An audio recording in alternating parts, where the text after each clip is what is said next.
Let's dive into The story. the story. I Want to Hurt You. Paris, January 2024. The wind howls through my bones as I stand on a dark square. Here and there, the ghost of a passerby is hurrying home. Overhead, the town hall looks down menacingly, and suddenly I see her. Out of the haze, she walks on, perched on heels, wrapped in a fur coat. Her eyes black with makeup, she swoops down on me like a bird of prey. Hey, she says. Hey yourself, I respond. We enter the cafe and sit down at a remote table. I order a glass of wine, she, a virgin mojito. And the conversation we've had for the last 17 years is picked up again, many times interrupted, becoming sadder and sadder. I tell her about me, tell her I'm unemployed and depressed, living with my mother. I've started taking Prozac to help me get through the day. For her, things are going great. Her husband has become very wealthy by inventing some miracle plastic, supposedly biodegradable. It doesn't need petrol to be manufactured. The whole thing reeks of bullshit, but I don't want to fight. She seems to believe in it, as well as investors. I don't want to hurt her. She is happy after all. Or is she? The blackness of her eyes, the slouching of her limbs tell a different story. Are you happy, I ask. She shrugs. She's bored and she feels unfulfilled. He works a lot, and when he gets home, he doesn't really have waking time for her. After 3 years of marriage, the passion is gone already. Slowly, she's realizing that a golden cage is still a cage. With ease, the conversation drifts into the past. We talk about the love letters I used to send her. It always amuses me how much she loves those letters.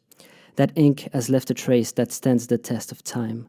In them, I would pretend to be an 18th century noble, writing to his mistress. I wrote them when I was 16, almost as a joke, but I keep reaping the benefits. She also used to think they were funny, but now she speaks of them in a hushed tone, as if they were biblical scrolls, our Old Testament. Does he know about the letters, I ask?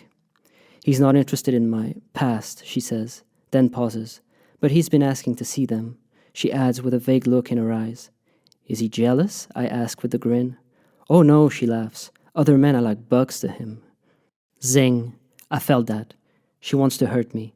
She doesn't even realize she wants to hurt me, but she's doing it anyway. Like a knee-jerk, an old reflex that won't die, even after 20 years. I stand humiliated, with a blade in my chest, but I won't let it show. She's fidgeting with her half-empty glass, her dark eyes lost in thought. I'm pregnant, she blurts out finally. She raises her eyes to me. They are painted with a mix of warmth and a strange guilt. A great pain and a great joy surge through me in unison. It's the same one feeling wrecking my soul, shattering my heart. I want to cry. I grab her left arm and caress it. I am so proud of her. I knew it, I say. What, she says, her eyes lighting up with surprise. Even before we met, I thought to myself, she must be pregnant. The time is right. She breaks into laughter. It's good to see her laugh frankly, without malice. The good part of me wants to see her happy. The bad part of me, on the other hand. Every day, I wish I could split the two parts and throw the bad stuff away. The envy, the feeling of being inadequate. But at 31, I am now learning that you cannot split the good from the bad. Life is always both. And as the world gets worse and burns away, I need to befriend the darkness, because I have no choice. We are leaving now. You should come have dinner with us sometime. It would be fun, she says. I'd rather walk barefoot into hell, I think. Yeah, sure, why not, I say.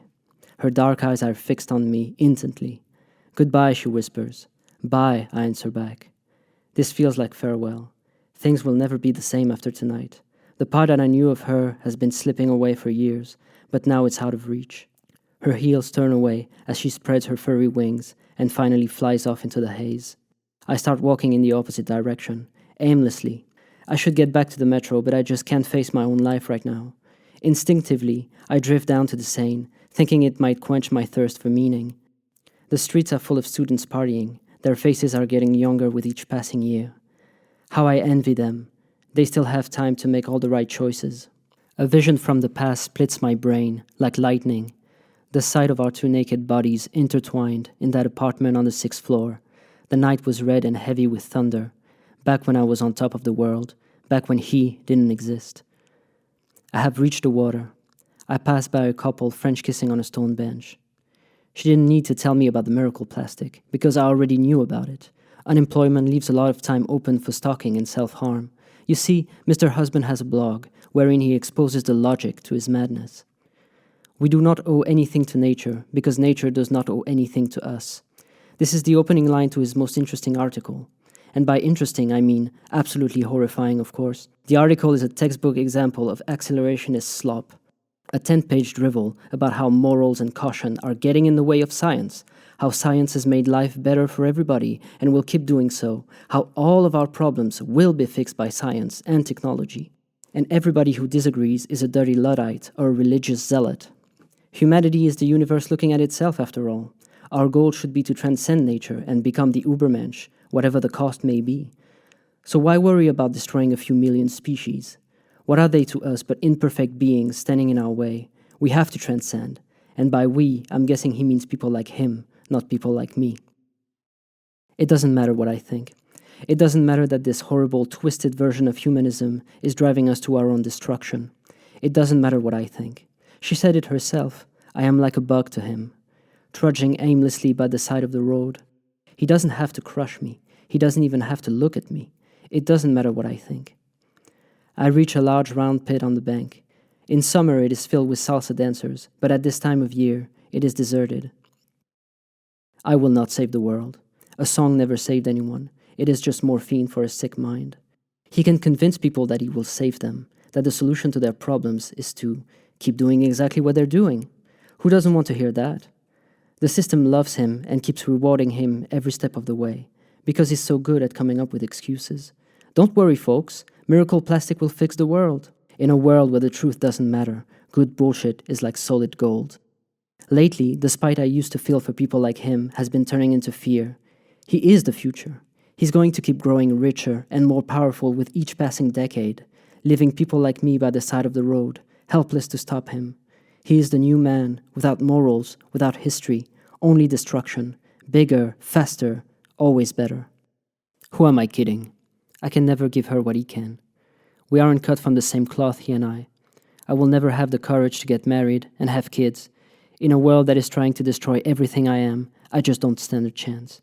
So I simply need to keep walking through the dread, on the burning coal, endure till I fall down.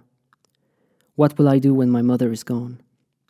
After all, I always knew my life would be a sad affair. When I was a kid, it's like I had a telescope that I could point at the future. And what did I see? A slow, inexorable decline, the gasping middle class. Today, I can use that telescope again. I see an old man wheezing on an iron bed, half blind and drowning in debt. The gasping middle class, a living fossil. I stop by a party boat. Rich people. The wind howls through my bones.